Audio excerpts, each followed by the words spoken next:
जानते हैं कि सोशल मीडिया पे कई सारे इंटरव्यूज आ रहे हैं जहां पर कहा जा रहा है कि राखी और लकी का सीक्रेट मैरिज होने वाला था, और आपने भी कई सारे इंटरव्यूज में कही ये क्या बात है। मतलब राखी ने जब आदिल को जेल में गए थे आदिल, तो राखी का तब शादी हुआ था, राखी नहीं चाहती थी कि उनकी शादी टूटे, तो ये सीक्रेट मैरिज और ये अफेयर कैसा स्टार्ट हो गया, ये क्या आपको जान, क्योंकि आप तो उस समय आपकी दोस्त थी, तो कैसा हुआ ये सीक्रेट मैरिज की तैयारी। ये देखिए राखी का पैटर्न है, जैसे कि मैं हमेशा बोलती आई हूँ, राखी के पैटर्न से वही वो करती है। उसने सबसे पहले सीक्रेट मैरिज की थी रितेश के साथ, वो फिर जब वो बिग बॉस आई तब बाहर निकाला। उसके बाद उसने आदिल के साथ सीक्रेट मैरिज की थी, जो 6 महीने के बाद उसने बाहर निकाली। अब वो सही यही चीज़ इसको बोलती थी, लकी सिंह को बोलती थी कि हम दोनों सीक्रेट मैरिज करेंगे, फिर आदिल जेल से बाहर आ जाएगा, फिर मैं उससे डिवोर्स ले लूँगी, फिर हम लोगों को बताएंगे कि हमारी मैरिज हुई है। राखी के ये पैटर्न्स है, राखी को मज़ा आता है ये सब कुछ करने में। अब लकी के बाद अभी किसी और से करेगी, अब 2-4 नाम तो उसके साथ और जुड़े हुए हैं, लोग उसको गाड़ियाँ गिफ्ट के ऐसे ही कर रहे हैं, कुछ ना कुछ दाल में काला होगा ही ना, वहाँ पर भी वो सीक्रेट मैरिज करेगी, फिर उनके ऊपर भी केस लगाएगी, उनके ऊपर भी आरोप लगाएगी। नहीं, लेकिन ये प्यार कब चालू हुआ लगे, क्योंकि तब तो राखी हम जानते कि मीडिया के सामने काफी इमोशनल हो जाती थी, तो ये प्यार कब चालू हुआ? आदिल के जेल जाने के 1-1.5 महीने में ही ये सब कुछ चालू हुआ है। ये ऑनलाइन ये लोग मिले हैं, और ये लोग मिले थे कुछ टिकटॉक पे, और वहाँ से इनका प्यार चालू हुआ। फिर ये लोग इंस्टाग्राम पे, ये लोग ऑनलाइन मिलके इनका प्यार चालू हुआ था। आदिल जेल जाने के 1-1.5 महीने के अंदर ही स्टार्ट हुआ है ये प्यार जी। तो ये सीक्रेट मैरिज करने का किसका इरादा था? ये लकी सिंह का इरादा था? राखी का, और लकी सिंह इसके खिलाफ थे कि हम सीक्रेट मैरिज नहीं करेंगे। लकी की फैमिली राखी के खिलाफ थी। राखी जैसा गंद कचरा कौन अपने घर पे लेके आना चाहिएगा, उसकी फैमिली बिल्कुल सही थी। उन्होंने क्लियरली मना कर दिया था कि हम राखी जैसी लड़की के साथ तुम्हारी शादी नहीं करवाएंगे। इस वजह से वो लकी का माइंड वॉश करती थी और बोलती थी कि हम सीक्रेट मैरिज करेंगे। ओके, तो उनके माता पिता से भी बात हुई थी राखी की? बिल्कुल बिल्कुल, वो वीडियो कॉल पे बात करती थी, मैंने भी बात की थी उनकी माता जी से। बहुत बहुत प्यारे लोग हैं वो लोग, बहुत खानदानी और बहुत अच्छे लोग हैं वो लोग, और बहुत सही फैसला लिया उन्होंने कि राखी जैसे कचरा, यहाँ मुंबई का कचरा अपने घर लेके जाएंगे। बहुत सही फैसला किया। जब उनकी मैरिज हुई थी सीक्रेट मैरिज रितेश के साथ, तो ये किस विषय में, मतलब उन्होंने मतलब बिग बॉस के लिए शादी करवाई थी, क्या कराया था ये? पैसे के लिए शादी की थी जितेश के साथ, जहाँ रितेश के साथ पैसे के लिए शादी हुई थी। ढेर सारा पैसा लेके वो शादी हुई थी। एंड देन उसके बाद वो बिग बॉस का क्लियर हुआ था कि मैं तुझे बिग बॉस लेके जाऊंगी, तुझे ये करना पड़ेगा, ये करना पड़ेगा, ये बोलना पड़ेगा, ये सब कुछ डील हुई थी। राखी सावंत की शादियाँ नहीं होती है, डील होती है। मतलब ये रितेश के साथ डील हुआ था? डील हुई थी कि भाई ये तेरे को बिग बॉस में जाना होगा। जो राखी ने जो शो में जो किया कि आरती उतारा, सब नाटक, ये सब फिक्स था? ये सब फिक्स था, ये सब स्क्रिप्टेड था, ये सब नाटक ड्रामेबाजी। राखी सावंत पैसे के लिए तो कुछ भी कर सकती है। तो ये रितेश ने उनको पेड किया पैसा? बिल्कुल। आज अभी रितेश झूठ बोलेंगे, अब रितेश टोटली झूठ बोलेंगे कि राश्री ये बात बोल रही है, राश्री झूठ बोल रही है, राश्री झूठ नहीं बोल रही है, ये सब पैसे लेके हुआ है। ओके, तो आप इतना कॉन्फिडेंस से कैसा बोल सकते हैं? मुझे देखिए ना, कॉन्फिडेंस उसी को होता है जो सच बोलता है, और मैं इतना सच बोलती हूँ, मेरा कॉन्फिडेंस कभी भी डगमगाएगा नहीं। तो आदिल तो एक बिजनेसमैन था, तो ये आदिल से इनकी शुरुआत कैसी है? क्योंकि उस समय हम देख रहे कि आदिल उनको पहले कुछ कार गिफ्ट कर रहे थे, तो शैली भी उधर थी, तो ये आदिल का लव स्टोरी कैसा चालू हुआ? जब उसको पता चला था कि आदिल ऑटोमोबाइल का काम करते, गाड़ियों की डील करते, और गाड़ियों के डील में बहुत पैसा होता है, तो जब उसको पता चला कि पैसा बहुत है तो प्यार भी हो जाता है उसको। जब पहली बार में देखो, जब कोई इंसान किसी को कोई गिफ्ट देने वाला होता है तो हमें पता होता है, सरप्राइज ये सब नाटक होते हैं, ठीक है। तो उसको पता था कि आदिल उसको गाड़ी देने वाला है।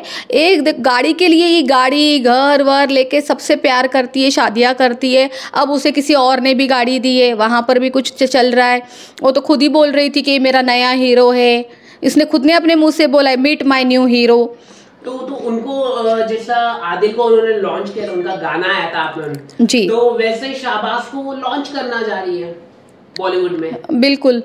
तो आपको क्या लगता है कि क्या होगा आगे? आगे आगे जस्टिक फॉर शाबाश होगा, जस्टिक फॉर शाबाश मैं भी कहूँगी। क्यों क्यों आपको क्या लगता है कि राखी उनके साथ भी यही करेगी? राखी ने किसको छोड़ा है, राखी ने किसको छोड़ा है जो शाबाश बचेगा? हर किसी के लिए नारा होगा justice for Shabash, justice for Rajshri, justice for Adil, justice for Tanushri, justice for tattoo वाला, जस्टिक फॉर ढोल वाला, justice for driver, justice for काम वाली। अरे राखी दीदी, कितना क्राइम करोगी, तुम्हारा पाप का घड़ा भर चुका है। जैसे कि आपने कहा कि राखी पैसे नहीं है, जैसे कि टैटू वाला है जो बिजनेस करता था उनके साथ, तो राखी क्यों नहीं, मतलब लोगों के पैसे क्यों नहीं वापस कर लेंगे? जैसे ढोल वाले से हमने बातचीत की तो उन्होंने खुद माना कि 3,000 रुपए राखी ने पेड के, जब वो उन्होंने कहा कि पुलिस स्टेशन ले गए, राइट। 7,000 रुपए नहीं पे। ऐसा क्यों? राखी ने जब बुलाया है 4 जन को, तो why rakhi not paying them? नियत, पैसा, किसी का पैसा देना ये बहुत बड़ी नियत से जुड़ी हुई चीज़ है। जिसकी नियत ही इतनी ख़राब होगी, देखिए ना, नियत के हिसाब से इंसान को सब कुछ मिलता है। आज राखी सावंत की नियत अच्छी नहीं है, इसलिए उसकी सीरत भी अच्छी नहीं है। आप ध्यान से राखी सावंत की सीरत देख लीजिए, उसकी सीरत से ही पता चल जाएगी कि उसकी नियत कैसी है। पहले तो राखी सावंत का जो शैतान था ना उसके अंदर था, अब राखी सावंत का शैतान उसके फेस पे भी आ चुका है। ओके, आप कह रहे कि एफआईआर दर्ज है। आदिल जो है, जो उनके लॉयर है, का कह रहे कि मतलब माफ कीजिएगा, मतलब इस तरह की खबरें आ रही सोशल मीडिया में कि ट्वीट किया उन्होंने, क्या ये बात सही है? कुछ अगर आप बता सकें। आदिल के लॉयर नहीं, राखी सावंत के लॉयर, बिल्कुल बिल्कुल, वो उन्होंने मेरे बारे में ट्वीट किया है कि मैंने कोई एफआईआर नहीं की है, और मैं इतनी ना समझ हूँ कि मुझे एफआईआर और कंप्लेंट के बीच का फ़र्क नहीं पता चलता है। और मुझे उन्होंने गूगल करने के लिए भी कहा है, और उसके बाद मैंने उनको खुला चैलेंज दिया है। 24 आवर्स का टाइम दे चुकी हूँ, वो टाइम ख़त्म हो चुका है। आज मैं फिर से लाइव जाके उनको उन सवालों का जवाब मांगूंगी। ओके ओके ओके, इससे पहले अगर हम बात करें आपकी, राशि जी क्या कहना चाहोगे? आपके फैंस इतने प्यार आपको देते हैं, लेकिन हाल ही में एक वीडियो रिलीज हुआ है, अगर आपने देखा होगा सोशल मीडिया में, कि आप माफ़ी मांग रही थी लकी जी से, उस पर आप क्या कहना चाहिए? मैंने उसमें देखी, अगर आपने वो वीडियो देखा है तो उसमें क्लियरली बोला है कि लकी भाई, अगर आपको ऐसे लगता है कि मैंने कोई गलत वर्ड्स आपको बोले हैं या कोई मैं आपसे रूड हुई हूँ तो मुझे माफ़ कर दो। आप मेरे वजह से राखी को मत छोड़ो, आप चाहते हो तो मैं राखी की ज़िंदगी से चली जाऊँगी, लेकिन आप लोग दोनों प्यार से रहो, आप दोनों एक दूसरे से प्यार करते हो। मैंने पूरा क्लियरली बोला है, उन दोनों के बीच में अफेयर है, था और अभी भी है, तो वो अभी भी है और था। तो वो वीडियो अगर आप ध्यान से देखो, पूरी जनता को बोलती हूँ वो वीडियो देखो, और वो राखी ने ही दिया है वो वीडियो। राखी खुद ही अपने पाप का घड़ा भर रही है। उसमें क्लियरली मैंने माफ़ी मांगी है कि लकी भाई, आप मेरे वजह से फाइट मत करें, आप राखी से प्यार करते हो, राखी आपसे प्यार करती है, आप देख लीजिए। ओके, इसके अलावा हम आपसे ये पूछना चाहेंगे, जो बुलडोजर में राखी जी आई थी, वो उस पर आप कैसे देखते? काफी राखी यूनिक लग रही थी, उस पे ग्रैंड एंट्री, लोग मतलब बड़े कारों में ग्रैंड एंट्री करते हैं, अगर हम रेड कार्पेट में, लेकिन राखी ने बुलडोजर हुआ है, क्या कहना चाहोगे? मैं उसके लिए तो यही चीज़ कहना चाहूँगी कि बुलडोज़र ने आज तक हमेशा नाले में से, नदी में से गाड़ियाँ उठाई है, पत्थर उठाया है। पहली बार कोई ढंग की चीज़ उठाई है बुलडोज़र ने, उसका नाम है राखी सावंत।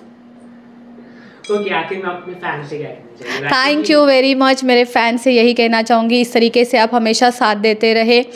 मैं अपने देश के संविधान को भी बोलना चाहूँगी, हमारा देश का संविधान बहुत अच्छा है, कुछ लोगों के वजह से बदनाम है। हमारी मुंबई पुलिस बहुत अच्छी है, हर इंसान की सहायता करती है, उनके लिए मैं थैंक यू कहना चाहूँगी। और आखिरी मैसेज राखी सावंत के लिए, राखी सावंत, तेरा काल आ चुका है, तू जेल जाएगी। तू जितनी मर्जी नई गाड़ियों में घूम, तेरे को जितनी गंदगियाँ करनी है तू कर, तू उसी गाड़ी में से जो तूने अपना डब्बा मंगवाया है, उसी डब्बे से उतर के पुलिस के डब्बे में बैठेगी और तू जेल जाएगी। Thank you so much.